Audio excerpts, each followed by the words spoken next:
it's Reagan, and today I am doing a different type of recommendations video that I normally do on my channel, but today, my friends, I'm gonna be highlighting and recommending some sexy, steamy reads. Now, you guys are probably aware that I don't necessarily read a lot of romance, but I do enjoy, every once in a while, a book or book series that definitely has romance as a heavy plot element, especially when it kind of leans on the steamier, sexier side. I personally think it's a lot of fun. I like to read it. So today I thought I would compile some of my favorite series or stories that have this element to them. Keep in mind, as I kind of just alluded to, I don't read a lot of straight romance, so pretty much all of these recommendations are going to be books that are a part of, you know, paranormal, fantasy, post-apocalyptic type of stories that either have romance, a steamy romance at kind of the center to the plot that's driving a lot of these characters forward, or they're a huge element secondarily as a subplot. But all of these books, I promise, have quite the steamy romance with some great sexual tension. So without further ado, let's just go ahead and dive right in. The first books I feel like I have to mention, I kind of have to get them out of the way, and that is Sarah J Mascis' series. We have the Throne of Glass series and the Court of Thorns and Roses series. Both of these are great, and both of them have some dang good romance. Say what you will about Sarah J Maas, but girl knows how to write some sexual tension, alright? Both of these are fae-centered fantasy stories that have kind of different degrees. I would say this series, The Court of Thorns and Roses, definitely leans more new adult and definitely has a little more explicit, steamy, sexy times.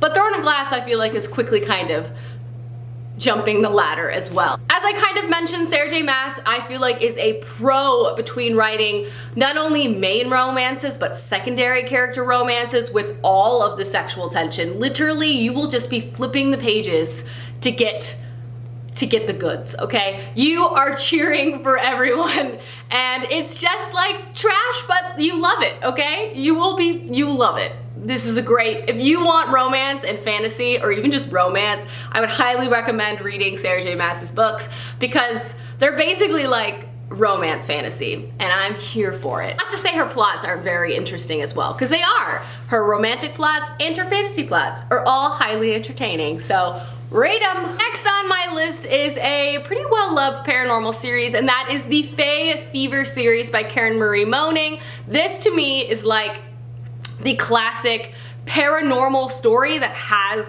paranormal creatures or paranormal elements or plot lines, but it is very much, I feel like, romance first and foremost. This follows our main character that goes to Ireland after her sister is mysteriously murdered. She has very few clues at hand, but she does have a voicemail that leads her to Ireland. There, she discovers she can see all sorts of fae creatures. We have a lot of fae series in this video. And there she meets a sexy and brooding bookstore owner who she is determined to get her to help her figure out her sister's mysterious death. And essentially, this is a series of constant sexual tension and back and forth between these two characters. It is addicting, it's slightly problematic, but I just had to call that out. But I personally really enjoy this series. It's highly entertaining and highly addicting. You're gonna be flipping these pages so fast. It's full of many of a steamy scene. I mean, many of them.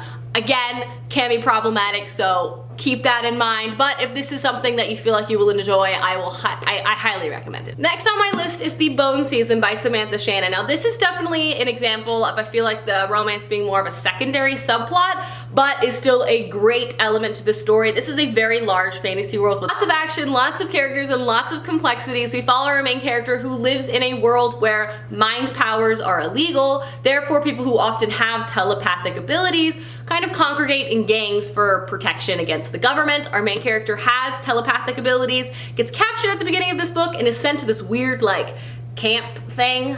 And there she encounters some magical types of creatures that control the world. And also, there's romance, okay? There is some, again, sexual tension, again, steamy, hot guy is involved, but there's also a lot of mystery and intrigue and action. This is definitely a novel for someone who likes having romance as a secondary subplot, perhaps steamy romance as a secondary subplot, but definitely still wants a main plot driving the story forward with lots of action, lots of really great fantastical elements. This, I feel like, is perfect for you. So I love The Bone Season. Next, I have an old favorite favorite, and that is Angel Fall. This is a post-apocalyptic angel story. We follow our main character who lives in a world where the world has ended. Everything's gone to crap because the angels have gone to Earth and they are waging war and destroying everything. Most humans have died. She herself is purely trying to survive until she stumbles upon a fallen, injured angel. That's right, my friends. Angel love. There, she decides to team up with an unlikely person, Raffi, this fallen angel, because she views him as a way to help protect her family from the wildness that surrounds her. Obviously forbidden romance, obviously we're all here for it. It's a page turner, but it also has really great post-apocalyptic world building, and I really feel like the author does a great job building suspense and a really great job crafting a world that is very desperate. And I personally really enjoyed this story, not just for the romance, but for the plot and the overall fantasy storyline as well. So it's all great. Next up I have the Daughter of Smoke and Bones series. And now this I was almost kind of hesitant to add to this list because I don't want people to just think this is a romance book. In a way, this is almost like a Romeo and Juliet fantasy angels and demons retelling, but with heavy emphasis on culture clash and war and all of those things as well. I mean, Laini Taylor is one of my favorite authors, and she definitely has many layers to her narratives that add incredible complexity, but there is a highly suspenseful, highly like you're on the edge of your seat romance where you just want things to happen, but it's also so difficult because there's so many things keeping these people apart. That makes sense. It's not just like communication issues, it's like war and thousands of years of history and all sorts of complexities. But this follows our main character who basically collects teeth for a living. She sells these teeth to the people who raised her, which are Chimera, who are a race of creatures that have been at war with this more like angel race for millennium, like for all of time basically. And it's very, very complicated, but at the beginning of the story, a burned handprint appears on this door that she always goes through to sell her teeth, and she kind of gets wrapped up in this whole war, and it's so much more complex than that. I can't even really go into it, but it just to kind of sell it a little bit more, it does kind of have a Romeo and Juliet-esque style romance, but without the stupidity and without the youth element of just people acting stupid. In fact, this is probably the only Romeo and Juliet style romance that I actually like, because I actually hate that trope usually. It annoys the heck out of me.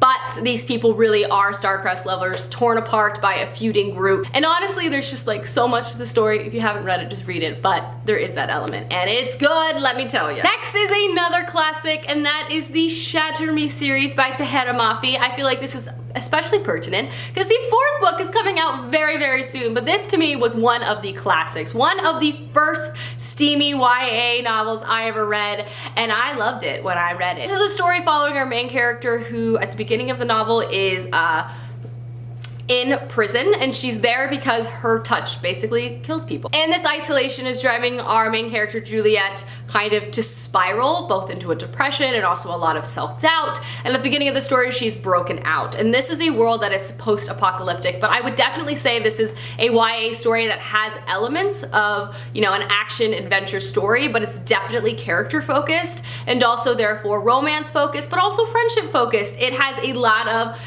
you're gonna hear it again, sexual tension, and it honestly has one of the most notorious chapters, I feel like, that has existed in YA. I mean, it is a very notorious chapter, and we're all here for it. If you know what I'm talking about, you know what I'm talking about. But this is a great book full of great characters that you love to hate, that you root for, and it also has a very interesting background. It's definitely not necessarily like highly action. It's not like Daughter of Smoke and Bone that has a lot of actual warrior elements of people fighting and the complexities of the politics. This is definitely has those elements, but they're definitely more on the back burner to the relationships. But it is another highly addicting story full of great romance.